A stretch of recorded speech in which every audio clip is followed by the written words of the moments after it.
नमस्कार, मी ॲस्ट्रोस्मिता गिरी. वास्तुशास्त्रातील दिशांचा अभ्यास करताना आज आपण आग्नेय दिशेचा, कारण मागच्या वेळेस आपण पूर्व दिशेचा विचार केला, आज आपण आग्नेय दिशेचा विचार करणार. आग्नेय दिशा म्हणजे पूर्वेकडे तोंड केल्यानंतर दक्षिण आणि पूर्व यांच्यामध्ये जी येते आणि वास्तुशास्त्राप्रमाणे 135 डिग्री अंशावर जी दिशा येते तिला आग्नेय असे म्हणतात. आता आग्नेय दिशेचा ज्योतिषशास्त्रानुसार कारक ग्रह हा शुक्र आहे. त्यामुळे ही दिशा वास्तुशास्त्रानुसार स्त्रियांच्या स्वयंपाकघराकरता नियुक्त केलेली आहे. म्हणजे जेव्हा सूर्यप्रकाश येतो त्यावेळेस त्याची ऊर्जा स्त्रियांना मिळावी. म्हणजे आग्नेयला स्वयंपाकघर जर असलं तर सूर्य उगवल्यानंतर त्याच्याकडून येणारा प्रकाश आणि ऊर्जा ही त्या स्त्रीला मिळावी आणि दिवसभर तिची एनर्जी टिकून राहावी, म्हणून आग्नेयाला स्वयंपाकघर असावं असं वास्तुशास्त्र सांगतं. त्याचबरोबर शुक्र हा सुखाचा, ऐहिक सुखाचा आणि भौतिक सुखाचा कारक आहे. पहा, मग अशा वेळेस ही दिशा अतिशय चांगली रमणीय असावी. या दिशेचे दिक्पाल ही देवता अग्नी ही आहे.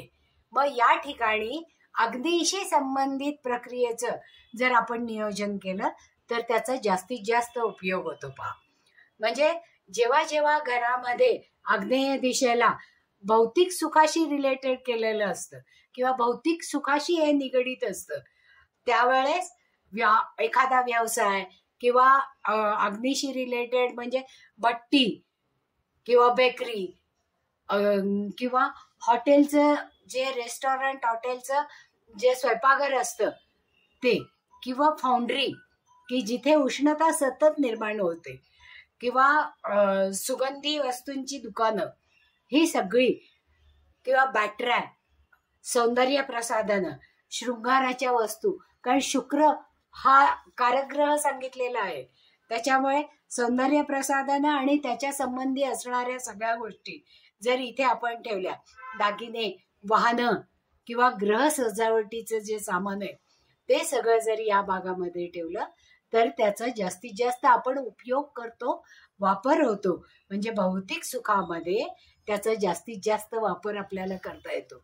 पण हीच दिशा जर बिघडली असेल, बिघडली म्हणजे काय म्हणता येईल आपल्याला, की आग्नेय दिशेमध्ये दोष केव्हा आहे असं आपण म्हणतो, की ज्या वेळेस आग्नेय दिशेमध्ये अग्नी न ठेवता किंवा अग्नी नसताना किंवा ज्या काही अग्नीला प्रेरक असणाऱ्या गोष्टी आहेत अशा कुठल्याही गोष्टी नसताना तिथे जर पाणी साठा असेल किंवा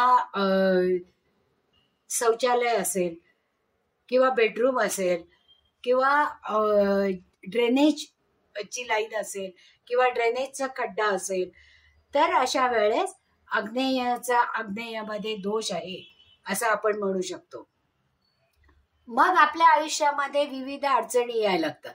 मग त्या अडचणी दूर करण्यासाठी या आग्नेय दिशेतील दोषांवर उपचार किंवा उपाय, त्याचा परिहार करण्यासाठी या ठिकाणी सोनेरी आणि तांबड्या रंगाचा वापर आपण जास्तीत जास्त करू शकतो.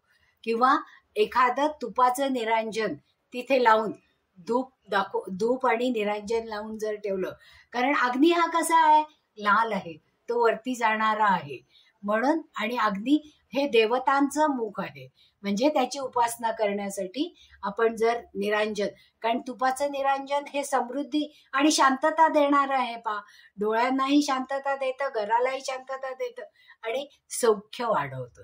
म्हणून तुपाचं निरांजन तिथे जर लावलं तर त्याचा जास्तीत जास्त उपयोग होतो. त्याचप्रमाणे इथे बकरी किंवा मेंढीचं चित्र जर आपण लावलं तर त्याचा जास्तीत जास्त फायदा होतो. किंवा एखादं मेंढ्यांचं किंवा बकऱ्या चरतायत अशासारखं चित्र लावलं तरी सुद्धा चालू शकतं. किंवा रुद्राक्षाचे पडदे, त्याच्या माळा, रुद्राक्षाच्या माळा पडद्यासारख्या जरी आपण वापरल्या तरी त्याचा उपयोग होतो. किंवा जानवं जे असतं आपलं, कारण तिथे हे देवतेचं मुख आहे, तर तिथे जानव्याचा जोड आपण ठेवू शकतो. आणि या ठिकाणी रोज उदबत्ती लावून जर आपण एखादं कमंडलू ठेवलं, कारण कमंडलू हे देवतांच्या हातात असणारं असतं.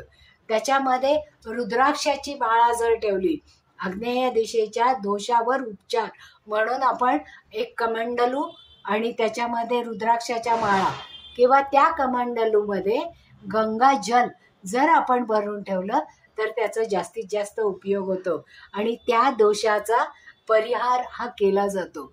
त्यामुळे आग्नेयेमध्ये असणाऱ्या दोषांची सुधारणा होते आणि मग सौख्य, समृद्धी, समाधान हे लाभायला लागतं. त्याचबरोबर जी निगेटिव्हिटी असते ती जाते. तर घरामध्ये असणाऱ्या सगळ्या तरुण मुलांना जर आपण तिथे अभ्यास करणाऱ्या मुलांना तिथे जर अभ्यासाचं टेबल किंवा त्यांची जर बेट ठेवली तर ते अभ्यासाला जास्तीत जास्त प्रयत्न करतात आणि त्यांचं कॉन्सन्ट्रेशन होतं. म्हणून अभ्यास करणाऱ्या वयोगटातली मुलं इथे जर त्यांची राहण्याची सोय केली, झोपण्याची सोय केली तर जास्तीत जास्त अभ्यास त्यांचा होतो, बुद्धीला चालना मिळते आणि ते जास्तीत जास्त अभ्यास करून ते आपल्या बुद्धीला तेज बनवतात आणि परीक्षेमध्ये त्यांना ते योग्य त्या वेळी आठवतं. कारण इथे अग्नी शी रिलेटेड ही दिशा आहे. म्हणजे ज्ञानाचं अर्जन जे केलेलं आहे किंवा जो अभ्यास केलेला आहे तो आपल्या ब्रेनमध्ये साठवला जातो आणि तो ज्या वेळेस परीक्षेमध्ये आपल्याला उतरवायचा असतो त्यावेळेस तो उतरवता येतो. पण इथे नवीन जोडप्याची बेडरूम असू नये कारण हा दोष आहे. कारण इथे अग्नीची दिशा असल्यामुळे या नवीन जोडप्याला पुढे संतती आणि त्यांच्यामध्ये असणारं प्रेम हे भावना वाढावी आणि त्यांना एकमेकांच्या सहवासामध्ये आनंद आणि ऊर्जा मिळावी अशासाठी किंवा नवनिर्मितीसाठी त्यांची बेडरूम या जागेवर योग्य नाही. पण ही मुलं वयात आल्यानंतर त्याच्यानंतर जेव्हा त्यांचं लग्न होईल त्यानंतर त्यांना त्या जागेमध्ये ठेवायचं नाही.